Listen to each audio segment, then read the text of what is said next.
know, I'd say I sort of base a lot of my style around a lot of musicians. I suppose from the indie rock world mainly. A lot of my inspiration, I suppose, comes from like the Kooks, for example. But at the same time, I try to make myself very comfortable. So I think a lot of it is whatever I feel like in the moment, you know.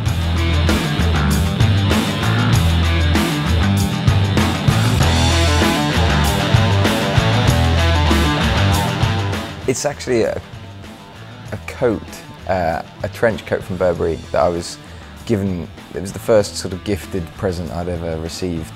It sort of sits very nicely in one of those suit bags in my wardrobe, which I stare at every now and then.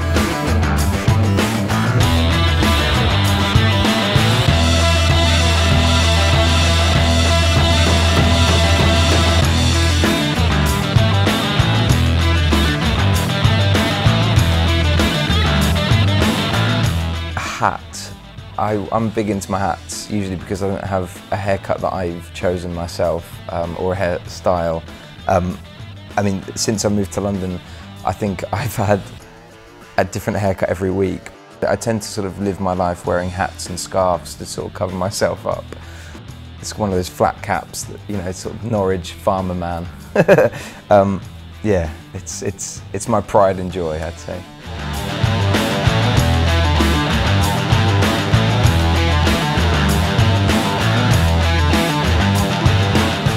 The moment I put a shirt on, done up to the top, especially with a tie, I have a tendency to feel very uncomfortable. So as long as the trousers fit nicely and after the meal I don't feel too bloated, I'm not very flamboyant. I kind of like simple but classic, personally. It's very, very easy going for me, I think.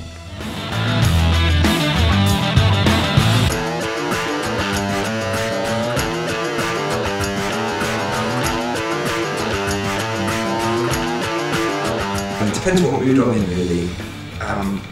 I mean, a film that I've loved ever since I was a kid, and I still watch now, and kind of, yeah, I think it takes me back to my childhood, is The Goonies. I full on love The Goonies. Another film, Raging Bull, I absolutely love, like the classic black and white feel to that, and the performance obviously Robert De Niro gives and Joe Pesci equally, I think, is quite, again, inspirational, especially as a young actor.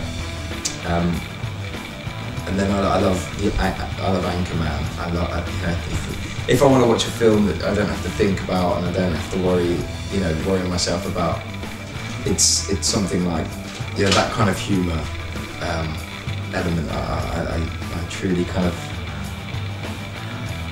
it picks you up from a bad day, doesn't it?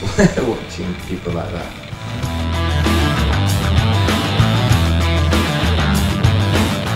I mean, the list is endless for me. I mean, at the moment, and people who are kind of, I think, very up and coming and sort of really sort of making a mark in history, I suppose, like Michael Fassbender and Tom Hardy, who I really, at the moment, aspire to have a career even slightly similar to what they've achieved over a short period of time.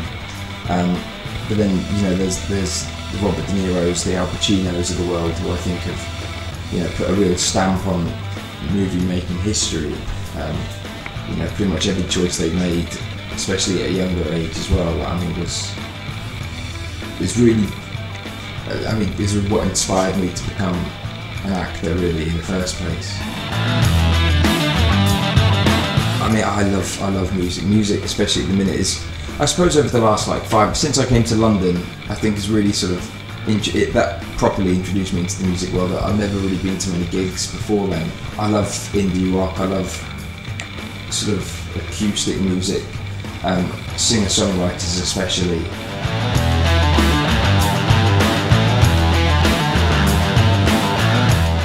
First impressions of Earth by The Strokes. That was one of those moments I walked into HMV and that was the first CD I saw, and I walked in, I just picked it up off the shelf, bought it, and I listened to it non-stop for I'd say about 3 weeks. You know, no other music involved, it's just pure The Strokes, and I really kind of got into them hugely at the time.